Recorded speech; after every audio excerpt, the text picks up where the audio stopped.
नमस्कार। मैले आज एउटा बडो चाखलाग्दो विषय उठाउन गइरहेको छु। जस्तो अहिले 2072 सालपछि हामीले एउटा बेग्लै खालको परिवेश देखिरहेका छौँ दलाल कित्ताभित्र। जस्तो 72 सालमा संविधान जारी हुनुभन्दा अगाडि उनले धेरै बरु वितण्डावादी कुराहरू गरे मान्छेलाई बहकाउनको निम्ति, हैन? जस्तो संविधान सभाले संविधान बनाउन पाएको छैन, अब संघीयता संस्थागत हुन सकेको छैन, धर्मनिरपेक्षता संस्थागत हुन सकेको छैन, लोकतन्त्र सुदृढ हुन अथवा चाहिँ संवैधानिक हिसाबले सुरक्षित हुन सकेको छैन। त्यसकारणले यिनी सबै चिज चाहिँ तपाईको हालेर संविधान जारी गरेपछि मात्रै यो 61-62 सालको आन्दोलन संस्थागत हुन्छ र त्यो आन्दोलनको एउटा चाहिँ तपाईको के हुन्छ भन्छ भने जो भूमिका हो त्यो भूमिका त्यसपछि मात्रै प्रभावकारी हुन्छ। सबैको के थियो भन्छ भने उही नेपालका विरुद्ध विदेशीले जति थमाएका एजेन्डा थिए तिनी एजेन्डाहरू नै अग्रगमन हुन् र ती एजेन्डाहरूले मात्रै नेपाललाई चाहिँ तपाईको स्विट्जरल्यान्ड बनाउँछन्। यिनको प्रचार त्यही थियो। अब 72 सालमा संविधान जारी भयो। तपाईहरुले देख्नुभयो संविधान जारी भएपछि त्यसमा संहिता पनि राखियो, धर्मनिरपेक्षता राखियो, गणतन्त्रको कुरा राखियो, त्यसलाई लोकतन्त्र भनियो। त्यति मात्रै हैन, त्यसपछि जो चुनाव भयो त्यसमा चाहिँ पछिल्लो कालमा केपी ओलीको झन्डै 2/3 बहुमतको सरकार पनि आयो। अब यिनले भनेका सबै कुराहरू आइसक्दा पनि देशको हालत किन सुध्रेन अथवा चाहिँ तपाईको देश स्विट्जरल्यान्ड बन्छ अथवा स्वर्ग बन्छ अथवा युरोप बन्छ जो प्रचार गर्थे त्यो किन भएन? बरु त्यसको सट्टा 2072 साल अगाडि जुन परिस्थिति थियो अराजकताको, अशान्तिको, अस्थिरताको, त्यही वातावरण नै किन कायम रह्यो भन्ने चाहिँ एउटा प्रश्न खडा भयो। र 72 सालको परिस्थितिले एउटा के सन्देश दियो भन्छ भने हाम्रो देशको समस्या यिनले भने जस्तो संविधान सभाबाट संविधान नबन्नु अथवा चाहिँ संघीयता स्थापित नहुनु, धर्मनिरपेक्षता, गणतन्त्र आदि चीजहरू नलेखिनु संविधानमा, यो नै हाम्रो देशको समस्या हो भनेर जो एउटा काल्पनिक प्रचार गरिरहेका थिए यी सबै झुटमा आधारित थिए भन्ने कुरा 72 सालपछिको घटनाक्रमले पुष्टि गर्यो र जनमत उनका विरुद्ध भड्किन थाल्यो। अब जनमत भड्किँदाखेरि अब जनमतलाई कसरी बराल्ने उनको ध्यान त्यतातिर जान थाल्यो। फेरि जनमतलाई कसरी बराल्ने, हैन? जस्तो उनको एउटा तपाईको इतिहास कस्तो देख्छ भन्छ भने जब यहाँको मान्छे निराश हुन्छ, फ्रस्ट्रेट हुन्छ अथवा चाहिँ दलहरूप्रति वितृष्णा पैदा हुन्छ, त्यसपछि त्यो मान्छेलाई बहकाउन र एउटा ठिक बाटोमा जानको निम्ति कहिले यो कहिले त्यो यस्ता खालका झिना मसिना मुद्दाहरू सडकमा उछाल्ने र मान्छेलाई घुमाउने खेल यिनीहरूले पहिलेदेखि खेल्दै आएका छन्। त्यही खेल अहिले फेरि देखिन थालेको छ। र अब यो व्यवस्था आयातित हो, यो चाहिँ तपाईको थोपरिएको हो, यो विदेशी एजेन्डा हो, यो नेपालको हित गर्दैन, नेपालीको पनि यसले हित गर्दैन। यो पेशेवर देशद्रोहीहरूले चाहिँ विदेशीको मिसन बोकेर ल्याएको एउटा समस्या मात्रै हो भन्ने कुरा जब चाहिँ उजागर भयो, आम रूपमा छरपष्ट भयो, त्यसपछि यिनीहरूले अब विभिन्न पत्रमा तहमा तयार पारेका जासुसहरूलाई चाहिँ के अरे अगाडि ल्याउन कोसिस गरे र केही त्यस्ता खालका बहस, कृत्रिम बहसहरू उठाउन खोजे। जस्तो अब एक थरी जस्तो बाबुराम टाइपका केही चाहिँ पेशेवर अपराधीहरूले एउटा बहस निकाले, शासकीय स्वरूपको कुरा निकाले, हैन? अब जबसम्म प्रत्यक्ष रूपमा निर्वाचित कार्यकारी प्रमुख हुँदैन तबसम्म यो अस्थिरता चाहिँ तपाईको रहिरहन्छ, नेपाल चाहिँ तपाईको अगाडि बढ्न सक्दैन, हैन? यो बहस एक थरी मान्छेले उठाउन खोजिरहेका छन्। अर्को थरी चाहिँ तपाईको विदेशी दलालहरूले के बहस उठाउन खोजेका छन् भन्छ भने पुरानो पुस्ता काम लाग्दैन, अब पार्टी र राज्यको नेतृत्व गर्ने जिम्मा नयाँ पुस्तालाई दिनुपर्छ भन्ने खालको पुस्ताको उमेरको बहस अगाडि बढाउन खोजिरहेका छन्। कांग्रेसभित्र त्यो धेरै बहस भयो, अहिले महाधिवेशनको बेला धेरै बहस भयो, एमाले भित्र पनि अब फाटाफुटो त्यस्तो खालको कुरा आयो। यस्ता खालका चीजहरू भइरहेका छन्। अब यसका यो यस्तो खालको अभ्यास अहिले मात्र भएको होइन, अहिले मात्रै भएको होइन, यो 7 सालदेखि हुँदै आएको छ। जस्तो 7 सालमा कांग्रेसले लुटपाट मचायो, अब कांग्रेसले बदमाशी गर्छ, त्यसपछि अर्को दल भन्न लगाउने, हैन? प्रायोजित रूपमा त्यसको पक्षमा जनमत बनाउने, अनि त्यो दल बदनाम हुन्छ, आफ्नो अनुहार देखाउँछ, त्यसपछि मान्छे एउटा ठिक बाटोमा जाला भनेर फेरि अर्को तेस्रो पात्रलाई खडा गर्ने र त्यसको पक्षमा जनमत बनाउने, यो एउटा गोलचक्करमा घुमाइराख्ने एउटा प्रवृत्ति,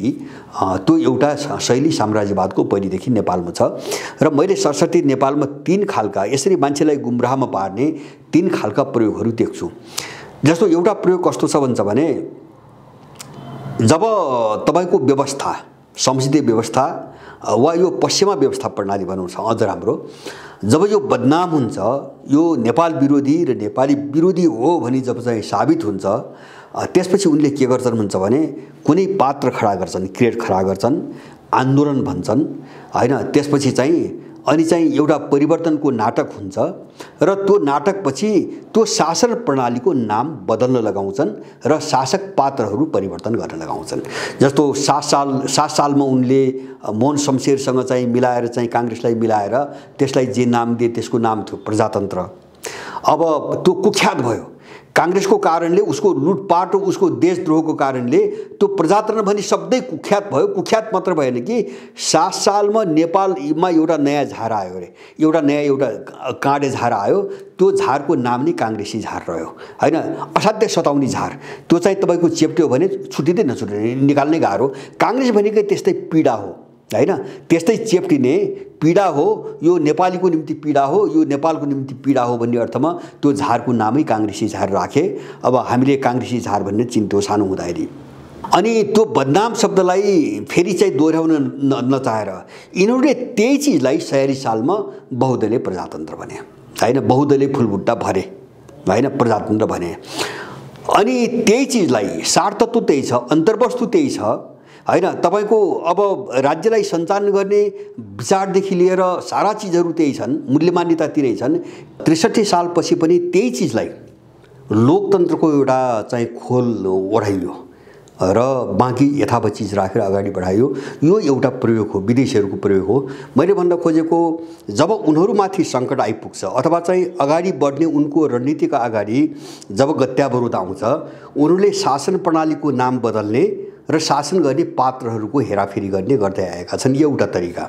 दोस्रो तरिका कस्तो भने प्रतिविद्रोह हैन जस्तो हामीले विशेष गरिकन कांग्रेसको जो विद्रोह हो 17 सालपछि कांग्रेसको जो विद्रोह हो र 52 सालपछि माओवादीको जुन विद्रोह थियो त्यसलाई हामीले यस्तै प्रतिविद्रोह खालको प्रतिविद्रोहको रूपमा हामीले बुझ्न सक्छौं उनीहरूले के गर्छन् भन्छ भने राज्यका विरुद्धमा चाहिँ एउटा विद्रोही शक्तिहरू संगठित गर्छन्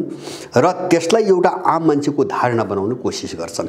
अथवा त्यसको पक्षमा एउटा जनमत बटुल्न कोसिस गर्छन् र अब त्यो सँगसँगै जोडेर आफ्नो रणनीति उनीहरूले अगाडि बढाउँछन् र तेस्रो उनको तरिका भनेको कस्तो तरिका हो भन्छ भने प्रतिविद्रोह गराए अब त्यसबाट सम्भव भएन भने विभिन्न खालका चाहिँ माध्यमहरू प्रयोग गर्ने एउटा जनमत निर्माणको निम्ति विभिन्न खालका माध्यमहरू प्रयोग गर्ने जस्तो चाहिँ 62-63 मा यो विशेष गरिकन देखियो हैन नागरिक समाजको नाममा संस्थाहरू उठाइए अथवा दलहरूको नाममा चाहिँ मान्छेहरू उठाइए सडकमा ल्याइए र उनका बनिबनाउ मुद्दाहरूलाई कसरी इम्पोज गर्ने अथवा कसरी चाहिँ लाद्ने दिमागमा कसरी भर्ने भन्ने जोड हुनुको हुन्छ जस्तो हामीले 61-62 मा के देख्यौं हुन्छ भने अब देश कसरी बनाउने अथवा चाहिँ समस्याको जड के हो अब नेपाल किन यस्तो भयो यिनी सबै मुद्दा छोडिकन उनले चाहिँ एउटा जनमतलाई कस्तो एउटा चाहिँ मानसिकताबाट चाहिँ तपाईको अगाडि बढाउन खोजे भन्छ भने राज्यको पुनर्संरचना भने एउटा प्रसिद्ध शब्द त्यसबेला निकै चल्तीमा आएको शब्द राज्यको पुनर्संरचना भने लोकतन्त्र भने संघीयता भने गणतन्त्र भने आदि इत्यादि कुराहरू नयाँ शब्दहरू ल्याए एक खालको मान्छेको स्कुलिङ गर्ने एउटा बाटोबाट उनीहरू चाहिँ तपाईको गए त्यो आफ्नो पक्षमा एउटा जनमत बनाउने उनको एउटा तरिका थियो यस्ता तरिकाहरू प्रयोग हुँदै आएका छन् र अहिले यो पुस्ता र जो शासकीय स्वरूपको जुन मुद्दा छ यो पछिल्लो कालमा प्रयोग भएको एउटा नयाँ तरिका हो हैन जस्तो अहिले सबै चीज निकम्मा भएपछि जस्तो मैले भने शासन प्रणालीको नाम बदलेर पनि अब बदनाम भयो त्यसबाट पनि काम नलाग्ने भयो प्रतिविद्रोहहरू पनि उनले संगठित गरे र 63 सालपछि पनि यो कोसिस भयो जस्तो जातीयता भिडाउनु उनले कोसिस गरे हैन भाषाको विवाद निकाले एउटा चाहिँ काउन्टर त्यसको काउन्टरमा स्थापित चीजको काउन्टरमा विरुद्धमा एउटा अर्को विद्रोह उठाउन उनले कोसिस गरे त्यो त्यसमा पनि उनले असफल भए अब त्यसपछि सडकबाट एउटा न्यारेटिभ चाहिँ तपाईको प्रचार गर्ने एउटा चाहिँ तपाईको विचार प्रचार गर्ने एउटा चाहिँ धारणा प्रचार गर्ने जो खेल हो त्यो पनि यिनको असफल भयो धेरै पुरानो भयो नागरिक समाजका मान्छेहरू पनि बदनाम भए अनि अहिले चाहिँ उनले झेकेको चाहिँ तरिका के हो भन्छ भने एउटा शासकीय स्वरूप र अर्को चाहिँ पुस्तान्तरणको कुरा हैन पुस्ताको बीचको अन्तरको कुरा अब यो चाहिँ 100% एउटा बकवास हो। किन भन्छ भने देश बनाउने कुरा भन्नुहोस् अथवा चाहिँ आफू बन्ने कुरा भन्नुहोस् अथवा उभो लाग्ने वा उँधो लाग्ने भन्ने कुरा मान्छेको दृष्टिकोणले सोचले अथवा चाहिँ मान्छेको एउटा चेतनाले निर्धारण गर्ने कुरा हो। त्यसलाई उमेरले अथवा शासन प्रणालीको मोडेलले निर्धारण गर्दैन। जस्तो संसदबाट प्रधानमन्त्री चुनिने र अथवा चाहिँ तपाईको जनताबाट प्रत्यक्ष प्रधानमन्त्री चुनिने कुराले किन तात्विक रूपमा चाहिँ फरक पार्दैन भन्छ भने जबसम्म त्यो व्यक्ति चाहे संसदबाट चुनियोस् चाहे चाहिँ तपाईको जनमतबाट चुनियोस् हैन भोटिङबाट चुनियोस्, जब त्यो चुनिने व्यक्ति दलाल छ, उसको दृष्टिकोण नै देशद्रोही छ, उसले अपनाएका सारा विचारहरू चाहिँ तपाईको आयातित छन् र त्यसभन्दा पनि महत्त्वपूर्ण कुरा उसले शासन गर्ने जुन राज्य प्रणाली हो त्यो राज्य प्रणाली पनि चाहिँ बाहिरबाट चाहिँ आयात गरिएको छ भने अब त्यहाँ व्यक्तिको पुस्ताको चाहिँ तपाईको कुराले अथवा चाहिँ तपाईको शासकीय स्वरूपको कुराले केही पनि अन्तर गर्दैन। एकछिन मानुस, मलाई त अझ कस्तो लाग्छ भन्छ भने जस्तो संसदमा त अहिले चाहिँ विभिन्न खालका ग्याङहरू छन्, बार्गेनिङ गर्छन्, यिनको कुरा मिल्दैन, कहिले एउटाले एउटा काम गर्न खोज्यो अर्काले भाँट्छ र अस्थिरता बढेको छ, अस्थिर छ देश आफ्नो ठाउँमा छ। तपाईँ कल्पना गर्नुहोस् यिनै अपराधीहरू, यिनै देशद्रोहीहरू कांग्रेस एमाले मधेसवादी राप्रपा अथवा चाहिँ माओवादी नामका यिनै दलालहरू मध्ये कुनै एक जो हामी तपाईको यिनको नाम मुख्य व्यक्तिको नाम जसलाई हामीले चिन्छौँ, यिनी मध्ये कुनै एउटा प्रत्यक्ष रूपमा कार्यकारी निर्वाचित चाहिँ एउटा राज्य प्रमुख तपाईको हुन्थ्यो भने देशको हालत कहाँ पुर्याउँथ्यो यिनीहरूले। एउटै व्यक्तिले देश सखा पार्थ्यो हैन। यहाँ संसदकै आवश्यकता छैन, संसदमा त कमसेकम बार्गेनिङ भएको छ, कहिले यिनको कुरो मिल्छ कहिले मिल्दैन, स्वार्थमा लडाईँ छ र अब एउटा कुनै तत्त्वले अब एउटा चाहिँ स्वेच्छापूर्वक चाहिँ राज्यलाई हाँक्न सकिरहेको छैन। तर एउटै व्यक्ति हैन, एउटै व्यक्तिले त्यो अधिकार दिएर गयो भने उसले चाहिँ एकल रूपमा चाहिँ निर्णय गरेर देशलाई समाप्त पार्न सक्छ। त्यो जोखिममा हामी छौँ। त्यसकारणले व्यक्ति कुन मोरालिटीबाट आउँछ भन्ने कुरा हाम्रो निम्ति महत्त्वको कुरा होइन। अथवा चाहिँ मैले अर्कोतिर पनि चाहिँ तपाईको यसैलाई जोडेर भन्न चाहन्छु, जस्तो पुस्ताको कुरा गर्छन् हैन, शेरबहादुर होस् कि अथवा चाहिँ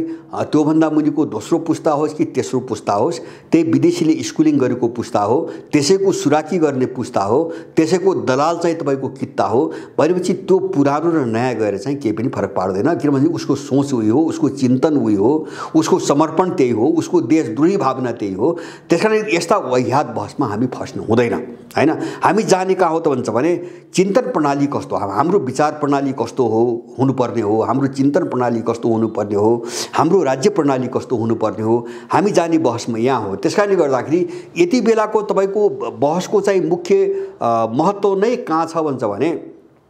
हामी एउटा ठुलो उथलपुथलको बीचबाट गुज्रिरहेका छौँ र हामीले देख्यौँ, हामीले सारमा चाहिँ के देख्यौँ हुन्छ भने 2007 साल यता जति पनि चिजहरू हामीले आत्मसात गऱ्यौँ जानेर वा नजानेर, बुझेर वा नबुझेर, चाहे दर्शनको क्षेत्रमा, चाहे विचारको क्षेत्रमा, चाहे मूल्य मान्यताको क्षेत्रमा, चाहे चाहिँ जीवन पद्धतिको क्षेत्रमा, राज्य प्रणालीको क्षेत्रमा, यिनी सबै चिज हाम्रो निम्ति अब काम लाग्दैनन् भनी प्रमाणित भइसकेपछि हामी जाने कहाँ, मुख्य प्रश्न यो हो। हामी कहाँ जानु पर्यो भन्छ भने हामी सोचमै जानुपर्छ, हामी दृष्टिकोणमै जानुपर्छ। देशलाई हेर्ने दृष्टिकोण हैन, तपाईको राष्ट्रलाई हेर्ने दृष्टिकोण, यहाँको मान्छेलाई हेर्ने दृष्टिकोण, आफ्नो सभ्यता संस्कृति, आफ्नो चाहिँ स्रोत साधनलाई हेर्ने दृष्टिकोण हामी कस्तो बनाउँछौँ, हामीले देश बनाउँछौँ कि बिगार्छौँ भन्ने कुरा त्यसैले निर्धारण गर्छ।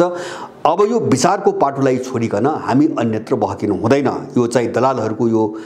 जो कृत्रिम एउटा बहस छ, यो बहसको गोलचक्करमा हामी चाहिँ फस्नु हुँदैन। हामी एउटै सूत्रमा, यति बेलाको हाम्रो सबभन्दा ठुलो समस्या विचारधारात्मक समस्या हो। त्यो भरि विचार भने के हो भन्छ भने मान्छेलाई बाटो देखाउने चाहिँ तपाईको एउटा चाहिँ हतियार हो अथवा दियो हो, प्रकाश हो हैन। अब त्यो बाटो नै जब छैन, हामी कहाँ कसरी अगाडि बढ्ने, कतातिर जाने भन्ने बाटो नै स्पष्ट छैन र हाम्रो गन्तव्य पनि प्रष्ट छैन भने जुनसुकै पुस्ता आए पनि केही गर्दैन, जुनसुकै मोरालिटी अपनाए पनि त्यसले केही पनि गर्दैन। त्यसकारणले अहिले यति बेला जस्तो चाहिँ तपाईको यो भद्रगोल जो 63 सालपछि देशमा जो भद्रगोलको अवस्था सिर्जना भयो, यसले मान्छेहरूको दिमागमा एउटा भ्याकुम, एउटा शून्यताको अवस्था सिर्जना गरेको छ, एउटा खालीपन सिर्जना गरेको छ। यो खालीपन कहाँबाट आयो त भन्छ भने विचारको समस्याले आइरहेको छ। किन पुरानो विचारप्रति अविश्वास पैदा भयो, मानिसहरूमा अविश्वास पैदा भयो हैन। जस्तो यिनले अग्रगमन भने, ठुल्ठुला कुराहरू गरे, फाल्तु कुराहरू गरे, अब त्यसप्रति एउटा चरम अविश्वास पैदा भयो तर अब हो के भन्ने कुरा निर्माण हुन सकेन, सकिरहेको छैन। त्यसकारणले गर्दाखेरि अब त्यो खालीपनलाई पहिले चाहिँ भर्ने प्राथमिक कामतिर हामी लागेनौँ हैन। के चिज ठिक र के बेठिक हो, हाम्रो बाटो कतातिर हो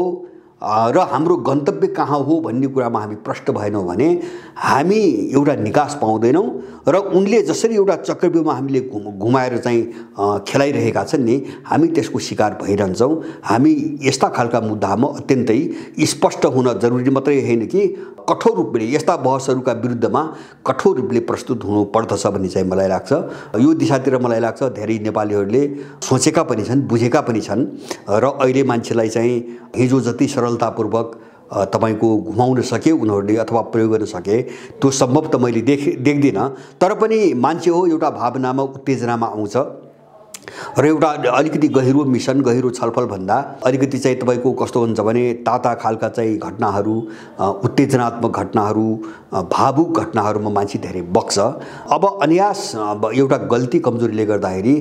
यस्तो प्रवृत्तिले चाहिँ फसाउने खतरा हुन्छ। यसप्रति हाम्रो सचेतता एकदमै जरुरी छ। मेरो सबैसँग यो अनुरोध छ, हामी एउटा नयाँ बहसमा जाउँ, विचार निर्माणको एउटा महान अभियानमा जुटौँ। यसले हामीलाई सबै समाधान दिन्छ भन्ने कुरामा हामी चाहिँ विश्वस्त छौँ। हस्त, जय जननी।